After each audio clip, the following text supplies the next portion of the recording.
Right before Christmas, something powerful happens inside the human mind.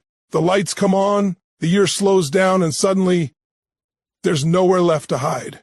And for the avoidant, this is the most dangerous and most sacred moment of the year. Because when the noise quiets, the truth gets louder.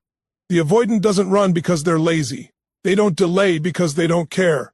They retreat because at some point pain taught them that staying still felt safer than stepping forward. So they mastered distraction, they perfected postponement, they told themselves, after the holidays, after the new year, after I feel ready. But here's the truth most people never confront. Readiness is a lie the mind tells when the heart is afraid. This pre-Christmas moment presses on the soul. It asks questions you can't silence with scrolling, shopping, or stuffing your calendar. Who did you become this year?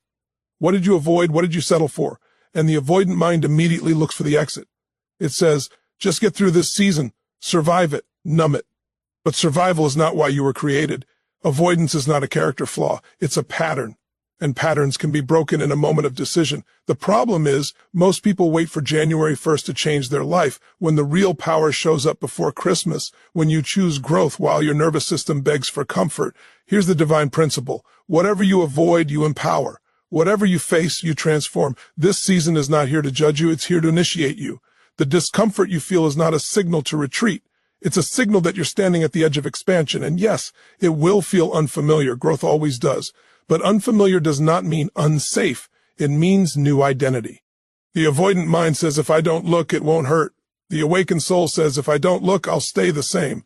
And staying the same has a cost, a spiritual cost, an emotional cost, a destiny cost. So here's the move. The one move that changes everything before Christmas. Lean in, have the conversation, tell the truth, make the decision. Take the step your mind has been negotiating with all year, not because it's easy, but because your future is watching. When you choose courage in this season, you don't just close a year, you redeem it. You reclaim your power. You tell your nervous system, your history, and your fears, you don't run my life anymore. And that choice, made quietly, privately, decisively, becomes the foundation for a new year that doesn't need resolutions, because it already has momentum. This is the moment avoidance fear, and it's the moment leaders are born. Step forward. The light you're looking for is on the other side of the move you've been postponing. As Christmas approaches, something subtle but profound begins to surface in the avoidant mind. The season itself acts like a mirror. The world slows just enough for reflection to sneak in, and for someone wired to avoid emotional exposure, that stillness can feel threatening. Christmas is not just a date on the calendar, it is a psychological checkpoint. It carries memories, expectations, family dynamics, spiritual meaning, and the unspoken pressure to evaluate one's life. For the avoidant, this convergence creates internal tension because reflection, connection, and truth are no longer optional. They are everywhere. Avoidance thrives in noise. It survives in chaos, deadlines, and constant motion. Throughout the year, the avoidant can stay ahead of discomfort by staying busy, staying distracted, staying detached. But pre-Christmas energy disrupts that strategy. Conversations turn reflective. People ask questions about the year. Traditions resurface. Silence increases. Even the cultural language shifts toward gratitude, forgiveness, love, and meaning. These themes press against the avoidance defenses because they invite emotional presence, and emotional presence requires vulnerability. Connection becomes unavoidable during this time. Family gatherings, messages from old friends, and social expectations trigger relational exposure. The avoidant mind doesn't fear people, it fears the emotional demands that closeness can bring. Christmas intensifies those demands. It invites warmth, reconciliation, generosity, and openness, states that feel unsafe to. Someone who learned often early in life that closeness could lead to disappointment, rejection, or loss of control. As a result, the avoidant may feel an urge to withdraw, cancel plans, stay emotionally guarded, or mentally check out even while physically present. Truth also rises to the surface. Pre-Christmas reflection highlights unfinished business, goals not met, promises broken, relationships neglected, and personal growth postponed. The mind begins to whisper comparisons, who you thought you'd be by now versus who you are. For the avoidant, truth feels dangerous because it threatens the protective narrative they've built to stay functional. That narrative often sounds like, I'm fine, I'll deal with it later, or it's not that important. But Christmas has a way of stripping those stories down. The year is ending, and the truth asks to be acknowledged. There is also a spiritual undertone to this season that intensifies internal pressure. Christmas symbolizes light entering darkness, hope being born in unlikely places, and love showing up in tangible form. Whether consciously or not, people feel the weight of those themes. For the avoidant, this can activate a sense of dissonance, knowing there is more depth, more meaning, more alignment available, yet feeling unprepared or unwilling to step into it. The gap between inner potential and lived reality becomes more visible. This is why avoidance spikes right before Christmas. The nervous system interprets reflection and connection as threats, not opportunities. Emotional exposure feels like risk. Slowing down feels like losing control. The mind responds by seeking escape routes, overworking, overindulging, emotional numbing, or postponing decisions until after the holidays.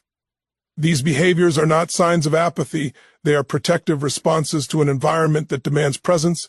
Yet beneath this resisting is something important: awareness. The discomfort signals that something real is trying to emerge. The season doesn't create the tension, it reveals it. Pre-Christmas energy forces the avoidant to stand at the edge of their own truth, where growth is possible, but familiarity must be released. That is why this period feels so intense. It confronts the very strategies that once kept them safe and asks whether those strategies still serve who they are becoming. Avoidance rarely announces itself openly, especially during the pre-Christmas season. Instead, it disguises itself in forms that look productive, responsible, and even socially acceptable. As the holidays approach, the avoidant mind becomes remarkably creative in finding ways to stay occupied. The calendar fills up, the to-do list grows longer, and every spare moment is claimed by errands, work obligations, or holiday preparations. On the surface, it looks like engagement with life. Underneath, it is often a sophisticated escape from emotional presence. Busyness becomes the most socially rewarded form of avoidance. During this time of year, no one questions exhaustion. Being overwhelmed is normalized. The avoidant learns to hide behind phrases like, "It's just a crazy season," or "I'll slow down after the holidays." Constant motion keeps deeper feelings at bay. When the body is tired, the mind doesn't have to wander into uncomfortable territory. When attention is fragmented, reflection has no space to land. The danger is that this busyness feels purposeful, making it harder to recognize as avoidance rather than commitment. Distraction follows closely behind. The pre-Christmas environment offers endless stimuli: shopping, social media, entertainment, festive events, and digital noise.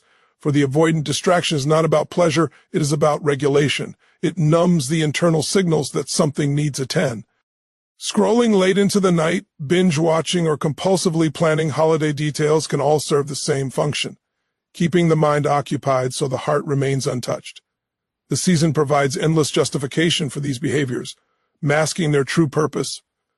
Emotional shutdown is the most subtle and dangerous disguise.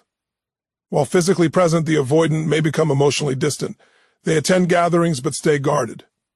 They smile but do not share. They listen without revealing. This shutdown often goes unnoticed because it is quiet and polite. Internally, it feels like flattening, muting emotional highs and lows to maintain control. Pre-Christmas interactions can trigger old wounds, unresolved family dynamics, or unmet expectations. Rather than risk emotional overwhelm, the avoidant chooses detachment, convincing themselves they are simply being low drama or mature. What makes these disguises particularly powerful is that they are rewarded by the season. Society praises productivity, organization, and emotional composure during the holidays. The avoidant receives external validation for behaviors that actually reinforce internal disconnection. This creates a feedback loop. The more they avoid, the more functional they appear and the less pressure they feel to confront what's underneath. Over time, avoidance becomes invisible even to the person practicing it. The problem is not the behaviors themselves, it is the intention behind them. Preparing for holidays, working hard, and protecting emotional energy are not inherently harmful. The issue arises when these actions are driven by fear rather than choice, when busyness becomes a way to outrun reflection, when distraction replaces self-awareness, when emotional shutdown becomes a shield against vulnerability instead of a temporary boundary. Pre-Christmas avoidance often stems from anticipatory stress. The mind predicts discomfort, difficult conversations, emotional expectations, or feelings of inadequacy. and moves into defense mode ahead of time. Rather than waiting to see what actually unfolds, the avoidant preemptively disconnects. This creates a sense of control, but at the cost of authenticity. The season passes, tasks are completed, and gatherings are survived, yet something essential remains untouched. The most revealing aspect of this pattern is the exhaustion that follows. Avoidance requires energy. Maintaining constant activity, mental distraction, and emotional suppression is draining. By the time Christmas arrives, the avoidant often feels depleted without knowing why. The tiredness is not just physical, it is the fatigue of holding oneself at a distance from one's own inner life. Recognizing these disguises is the first shift. When busyness, distraction, and emotional shutdown are seen clearly, they lose some of their power. What once felt like necessity can be reframed as choice. The pre-Christmas season, rather than being a battlefield of overwhelm, becomes an invitation to notice where energy is being used to avoid rather than to engage. In that awareness, a different way of moving through the season quietly becomes possible. At the core of avoidance lies a powerful psychological trade-off. The mind consistently chooses comfort over growth. This choice is rarely conscious. It happens automatically, guided by the brain's primary job, to keep the individual safe. For the avoidant, safety has become synonymous with familiarity, even when that familiarity includes dissatisfaction, stagnation, or emotional pain. As the pre-Christmas season invites reflection and change, this internal negotiation becomes more pronounced. Growth feels uncertain, and uncertainty triggers fear. Comfort, even when uncomfortable, feels predictable. Familiar pain is easier to manage than unfamiliar possibility. The avoidant knows what it feels like to stay the same, to carry unresolved issues, delayed dreams, and muted desires. There is a strange sense of control in knowing what tomorrow will feel like, even if it is disappointing. The nervous system adapts to this baseline. Over time, discomfort becomes normal, and anything that threatens to disrupt it feels risky. Growth, by contrast, introduces variables the mind cannot calculate. It asks, what if I fail? What if I'm seen? What if I change and lose something? These questions are enough to pull the avoidant back into the known. During the pre-Christmas period, this dynamic intensifies because the year is closing. Endings naturally suggest beginnings. The mind is subtly invited to imagine a different version of self, more aligned, more honest, more fulfilled. For the avoidant, imagination itself can feel dangerous.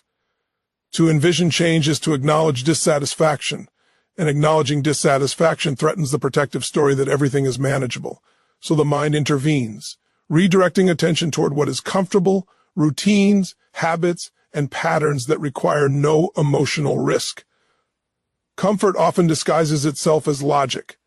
The avoidant tells themselves they are being practical, patient, or realistic. Now isn't the right time. I need more stability first. I'll do it when things calm down. These statements sound reasonable, especially during a busy season, yet beneath them is a deeper impulse, preserving emotional equilibrium at all costs. Growth would require tolerating temporary instability, and the avoidance system is trained to avoid that at all costs. The paradox is that comfort does not equal peace. Familiar pain still hurts. It is simply predictable. The avoidant may feel low-grade anxiety, dissatisfaction, or emptiness, but these feelings are known quantities. They have learned how to function alongside them. Growth threatens to dismantle this fragile equilibrium. It demands vulnerability, effort, and the willingness to sit with uncertainty. The mind, seeking immediate relief rather than long-term fulfillment, chooses the lesser-known enemy, staying the same. This pattern is reinforced by past experiences. At some point, stepping forward may have led to disappointment, criticism, or emotional overwhelm. The nervous system recorded that memory as a warning. Now, when growth opportunities appear, especially during reflective seasons like pre-Christmas, the body reacts before the mind can reason. Tightness, hesitation, and internal resistance emerge. The avoidant interprets these sensations as signs to stop rather than signals to move gently forward. What makes this particularly challenging is that growth rarely announces itself as comfortable. It often begins with discomfort, doubt, and a temporary increase in emotional intensity. The avoidant, equating discomfort with danger, retreats. They may tell themselves they are protecting their peace, when in reality, they are protecting their patterns. Comfort becomes a cage that feels safe because its bars are familiar. The pre-Christmas season magnifies this internal conflict. There is an unspoken invitation to reset, reconcile, and realign. For someone choosing comfort over growth, this invitation can feel like pressure. The mind responds by doubling down on old behaviors, convincing itself that endurance is strength and postponement is wisdom. Yet beneath this choice is a quiet longing, the awareness that something more is possible if the risk of discomfort could be tolerated. Understanding this trade-off is not about self-judgment. It is about clarity. The avoidant is not choosing comfort because they are weak. They are choosing it because their system values safety. But a fee that prevents growth eventually becomes its own form of threat. When comfort consistently overrides expansion, life slowly contracts. The familiar pain remains, while the potential for transformation stays just out of reach, waiting for a moment when discomfort is no longer mistaken for danger. At the heart of avoidance is a quiet but persistent fear of exposure. This fear is not about being seen casually. It is about being seen fully, without defenses, explanations, or emotional armor. For the avoidant, exposure feels like standing without protection in front of unmet goals, unresolved relationships, and unhealed wounds. As the pre-Christmas season approaches, this fear intensifies because the environment naturally invites reflection and connection, increasing the likelihood that what has been hidden will come into view. Unmet goals are one of the first areas where exposure feels threatening. The end of the year creates an unspoken audit of intentions made and promises kept.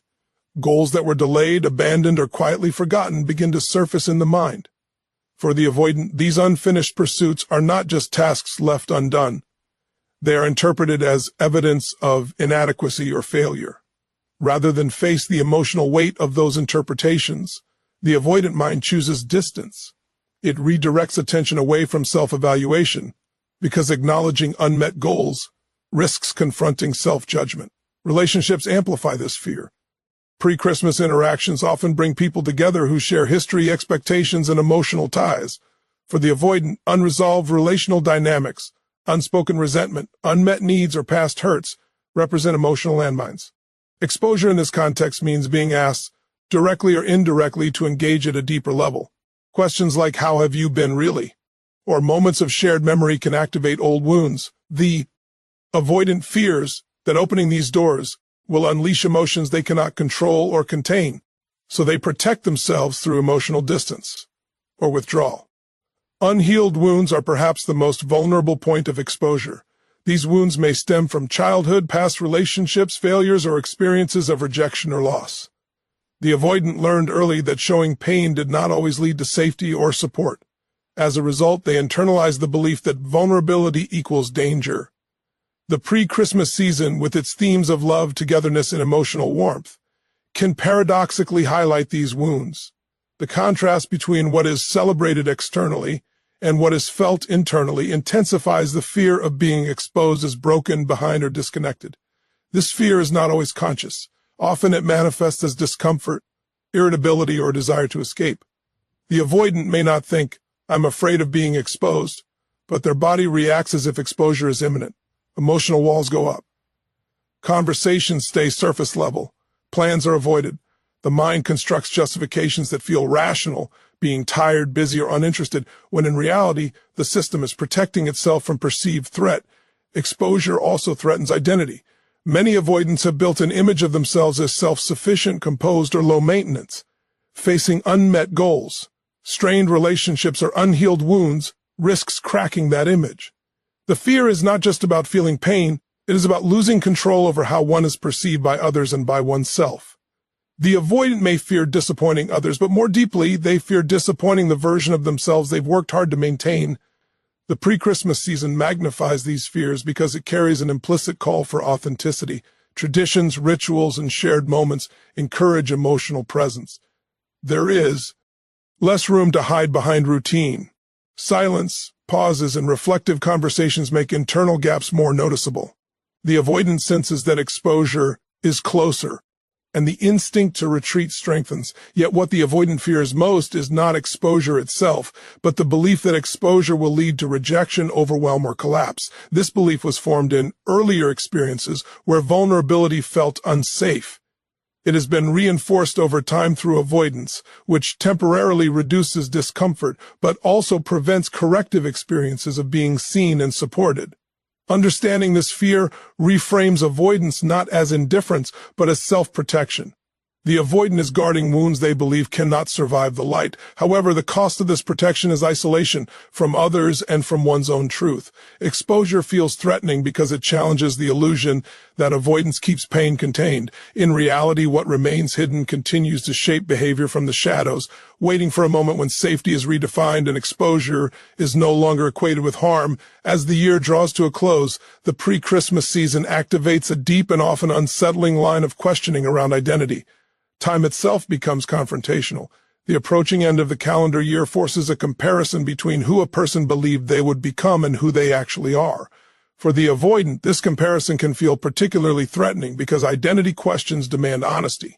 And honesty disrupts the strategies used to stay emotionally regulated. The simple, quiet question, "Who have I become this year?" carries more weight than it appears. Identity is not just about achievements. It is about alignment. It encompasses values lived or ignored, boundaries honored or crossed, and truths expressed or silenced. During most of the year, the avoidant can postpone this evaluate by focusing on immediate tasks or external demands, but pre-Christmas energy slows the pace just enough for self-awareness to catch up. Traditions, milestones, and end-of-year conversations create an atmosphere where reflection feels unavoidable.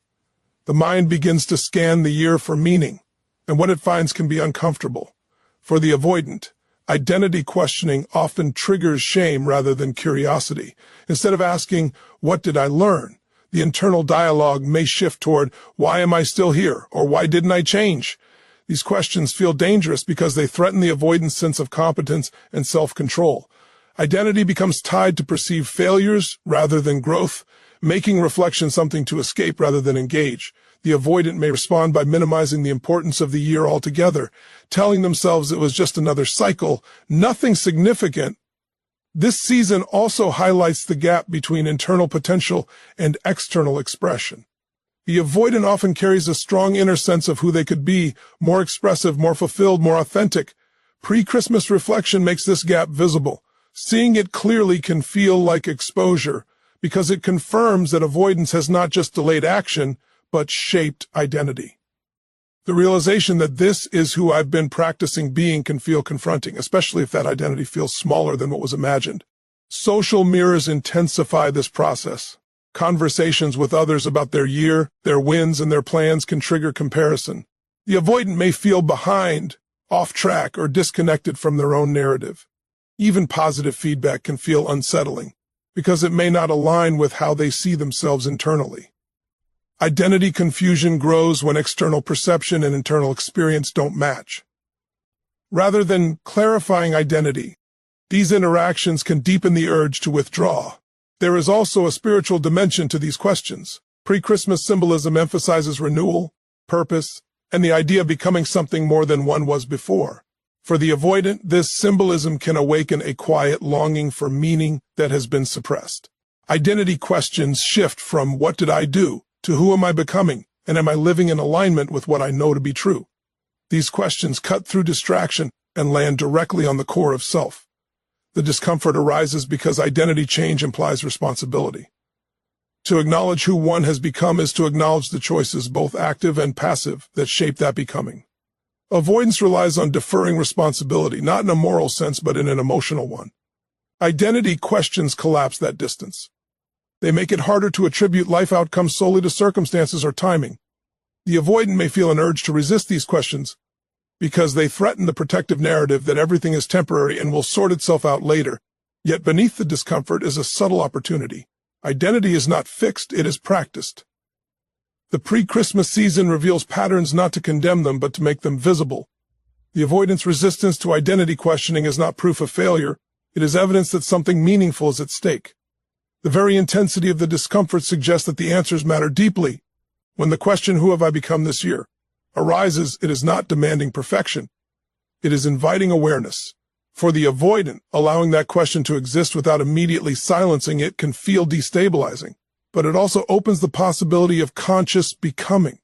Identity shifts not through grand resolutions, but through the willingness to see clearly. In that clarity, even without immediate action, a different relationship to self begins to form, one rooted not in avoidance, but in recognition.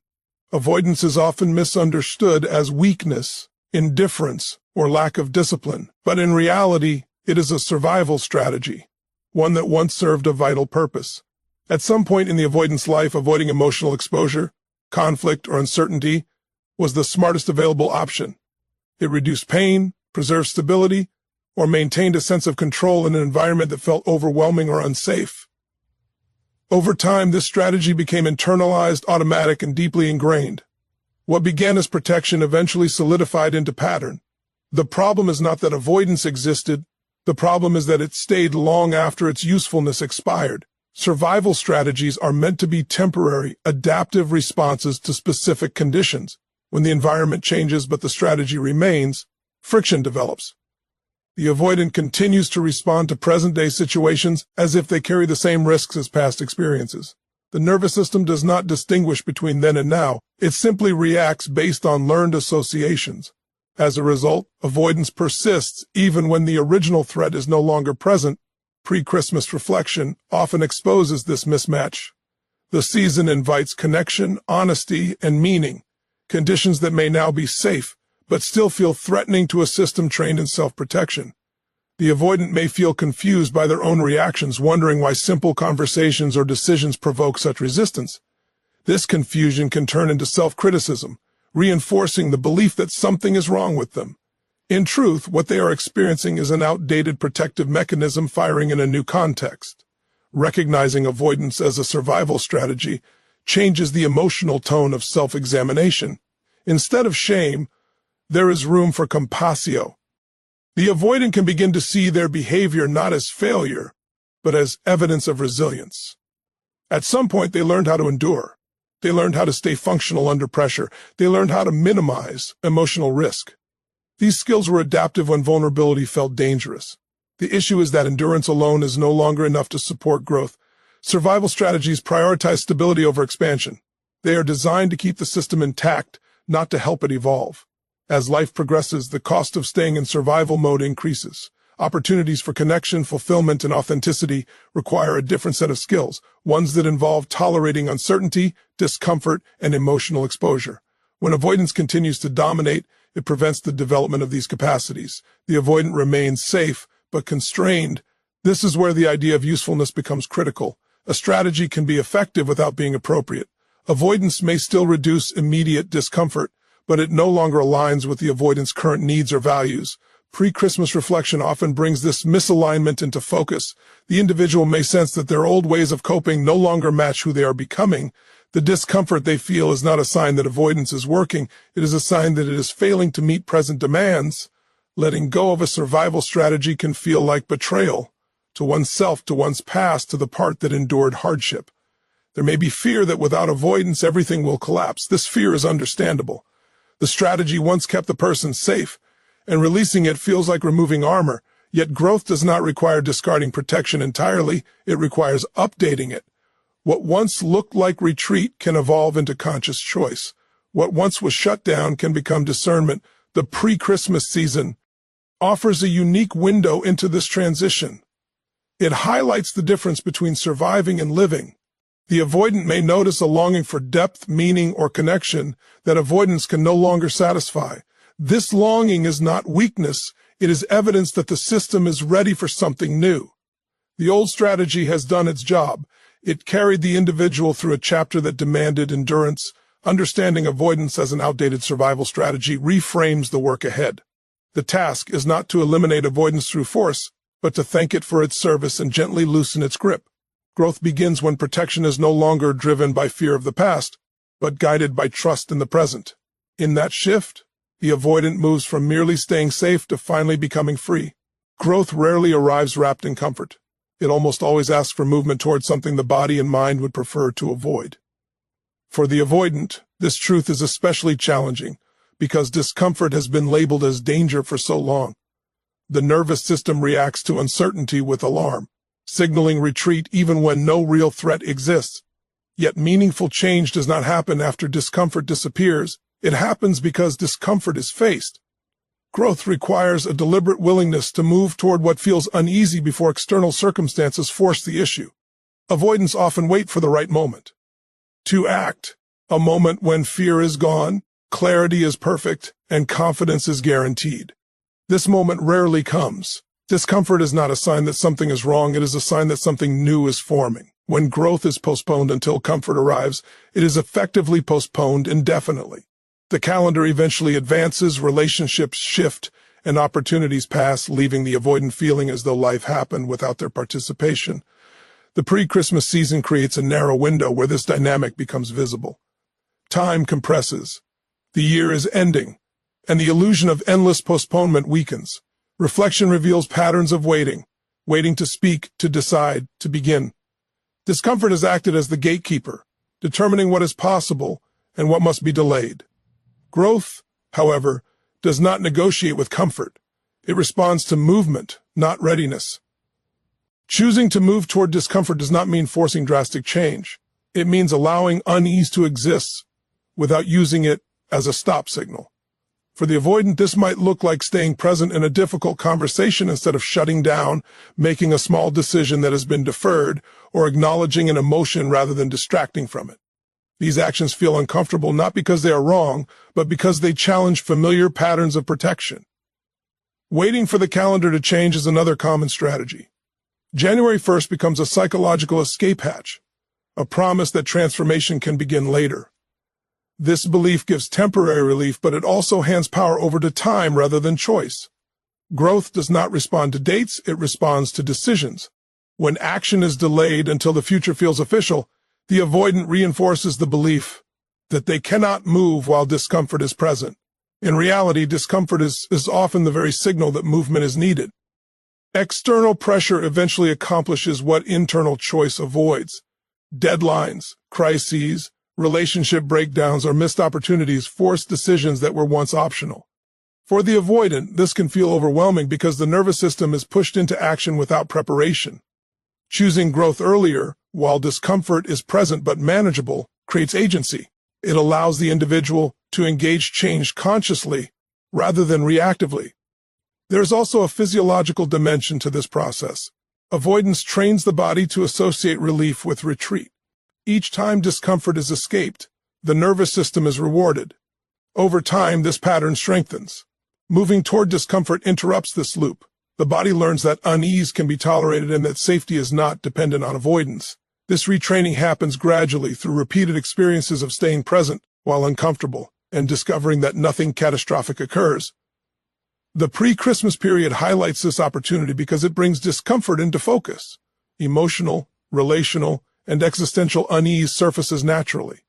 The choice is not whether discomfort will appear, but how it will be met. The avoidant can continue to retreat, reinforcing old patterns, or experiment with gentle approach. Even small movements matter. Growth is cumulative, built from moments where avoidance is questioned rather than obeyed. Moving toward discomfort is not about self-punishment or forcing vulnerability prematurely. It is about curiosity. Instead of asking, "How do I get rid of this feeling?" the question becomes, "What happens if I stay?" This shift changes the relationship with fear. Discomfort becomes information rather than command. It signals edges, not limits. Before the calendar turns and external expectations reset, there is a quiet chance to act differently. Not perfectly, not completely, but intentionally. Growth asks for presence before readiness, courage before certainty. For the avoidant, this is the most counterintuitive move, and the most transformative one. Discomfort does not disappear after growth, it evolves. But when it is met willingly, it stops being a barrier and becomes a bridge. One conscious decision made before Christmas can alter the trajectory of an entire year.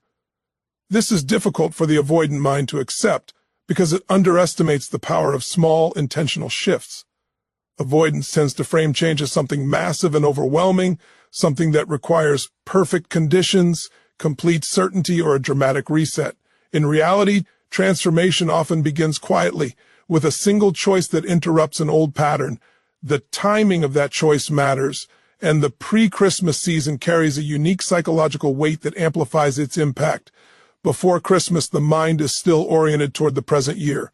There is awareness of what has unfolded, what has been delayed, and what remains unresolved. This awareness creates a moment of heightened sensitivity. Decisions made here are informed by lived experience rather than abstract intention. When a conscious choice is made in this space, while patterns are visible and emotions are active, it carries more emotional truth than resolutions made later from a place of emotional distance. Momentum is not created by motivation, it is created by evidence. When the avoidant makes even one aligned decision before Christmas, the nervous system receives proof that change is possible without catastrophe. This proof matters more than intention. It weakens the belief that avoidance is necessary for safety. The system begins to register a new association. Movement does not equal danger. That single experience becomes a reference point the mind can return to when resistance arises again. A conscious decision is not defined by its size, but by its alignment. It might be choosing to have a conversation that has been postponed all year, setting a boundary that has been avoided, or committing to a small daily practice that reflects a deeper value. What makes the decision powerful is not the outcome, but the message it sends internally: I can act even when it feels uncomfortable. This message challenges the core assumption that has driven avoidance. The pre-Christmas season magnifies this effect because it occurs before the symbolic reset of the new year. Acting now disrupts the avoidant habit of postponement. It collapses the gap between insight and action. Instead of carrying unresolved intentions into the next year, the avoidant enters it with movement already in motion. This changes self-perception. The identity shifts from someone who plans to change to someone who has already begun. Momentum builds through consistency, not intensity. One decision creates a directional shift. It changes the angle at which the next decision is approached. When January arrives, the avoidant is no longer starting from zero. They are continuing something. This continuity reduces pressure and perfectionism. Growth feels less like a dramatic overhaul and more like a natural extension of a choice already made. There is also a spiritual dimension to this timing. Acting before Christmas aligns intention with awareness. It honors the insight that has emerged rather than deferring it. This act of integrity, doing something with what is known rather than waiting for more certainty, strengthens trust in oneself. Trust is a critical component of momentum. Without it, every new effort feels fragile. With it, movement feels grounded. Avoidance often resets itself with each new year, convincing the individual that past inaction can be erased by future intention, a conscious decision. Before Christmas interrupts this cycle. It integrates the past rather than bypassing it. The individual does not need to reject the year that has passed. They can build from it. This integration reduces shame and increases ownership. The power of this moment lies in its quietness. There is no external pressure to reinvent everything. There is only the internal opportunity to choose differently once. That single choice creates a ripple effect. It influences how challenges are interpreted, how resistance is met, and how confidence develops. Momentum is not a surge. It is a steady current formed by repeated evidence of agency. When the new year arrives, the avoidant who has made one conscious move before Christmas carries something rare, lived proof of courage. This proof does not fade with motivation. It remains accessible, shaping decisions in subtle ways. One move made deliberately changes the relationship with avoidance itself. It signals the beginning of a new pattern, not built on promises, but on action already taken. And now, as this moment settles into you, understand this: nothing you've heard is meant to pressure you, shame you, or demand perfection. This is an invitation to see yourself clearly and treat what you see with courage instead of judgment. The pre-Christmas season is not here to rush you. It is here to reveal you, to show you where you've been protecting yourself, and where that protection has quietly turned into limitation. You were never broken for avoiding, you were surviving. But survival is no longer your ceiling. The same inner intelligence that once learned how to retreat is now capable of learning how to advance. And advancement does not require a dramatic leap. It requires presence. It requires one honest moment where you stop running from discomfort and realize it cannot destroy you. What you choose now matters more than we should. At you promise later. Waiting for a new calendar will not create a new life. Decisions do. When you choose to act while fear is present, you reclaim authorship over your future. You teach your nervous system a new truth, that safety is not found in hiding but in alignment. That peace is not the absence of discomfort, but the confidence that you can meet it. Let this be the season where you stop negotiating with the parts of you that want to stay small. Let this be the moment you honor the wisdom you've gained, not by thinking about change, but by embodying it, quietly, steadily, intentionally. One decision, one movement forward, one act of courage before Christmas that tells your soul, I am no longer waiting to become myself. You do not need to rush. You do not need to compare. You do not need to prove anything to anyone. You only need to choose truth over comfort once, and then again. Momentum will meet you there. Thank you for giving yourself the space to listen, to reflect, and to consider a different way of moving through this season and into the next chapter of your life. I honor your courage, your awareness, and your willingness to grow. Thank you. Goodbye.